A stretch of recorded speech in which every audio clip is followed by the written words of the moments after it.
নমস্কাৰ। আজি আন এটা ভিডিঅ'লৈ আপোনালোকক স্বাগতম জনাইছোঁ। শিক্ষাৰ ক্ষেত্ৰত আপুনি সফলতা লাভ কৰিবৰ কাৰণে এইবাৰ সৰস্বতী পূজাত দিনাখন আপুনি শিশুটোৰ লগত কি ব্যৱস্থা কৰিব তাকে আলোচনা কৰোঁ আহকচোন।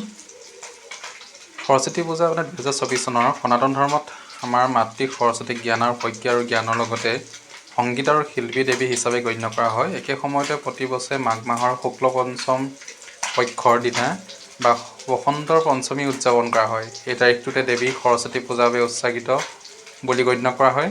বিশ্বাস কৰা যে এই তাৰিখে ভগৱান ব্ৰহ্মৰ মুখৰ পৰা মাতৃ সৰস্বতী আৱিৰ্ভাৱ হৈছিল আৰু সেয়েহে বসন্ত পঞ্চমীৰ দিনা সৰস্বতী পূজা পৰম্পৰাভাৱে চলি আহি আছে।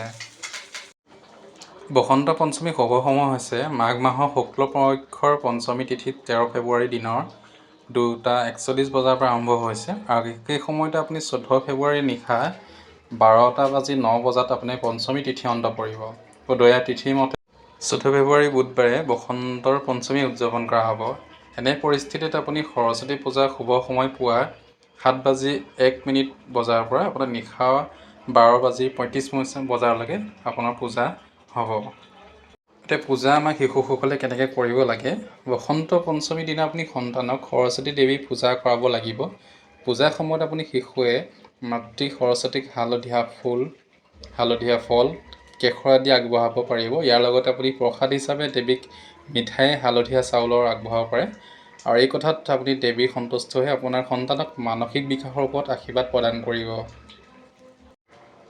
এই মন্ত্ৰ জপ কৰক। ছাত্ৰ ছাত্ৰীসকলে বসন্ত পঞ্চমীৰ দিনা পূজাৰ সময়ত দেৱী সৰস্বতীক বগা চন্দন আগবঢ়াব পাৰে। ইয়াৰ লগতে আপুনি 108 বাৰ ওম আয়ম স্বস্তিত্ৰায় আয়ম নাম জপ কৰিব পাৰিব। বিশ্বাস কৰা হয় যে এই প্ৰতিকাৰে আপুনি ছাত্ৰ ছাত্ৰীসকলক আপোনাৰ পঢ়া শুনাত সন্মুখীন হোৱা সমস্যাখিনি আপুনি আঁতৰি যাব। একে সময়তে আপুনি সাধনাৰ বাবে প্ৰগতিৰ পথ মুকলি হ'বলৈ আৰম্ভ হ'ব।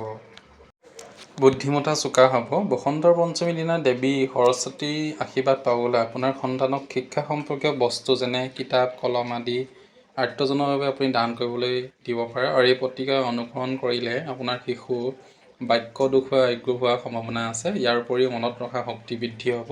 একে সময়তে দেৱী সৰস্বতীৰ চৰণত কিতাপ কলম যেতিয়া আগবঢ়াব পাৰে ইয়াৰ দ্বাৰা আপোনাৰ শিশুৰ আধ্যাত্মিক দিশত মনোনিৱেশ কৰিব। ধন্যবাদ। যদি মোৰ চেনেলটোলৈ প্ৰথম আহিছে প্লিজ লাইক শ্বেয়াৰ ছাবস্ক্ৰাইব কৰি দিব। ধন্যবাদ।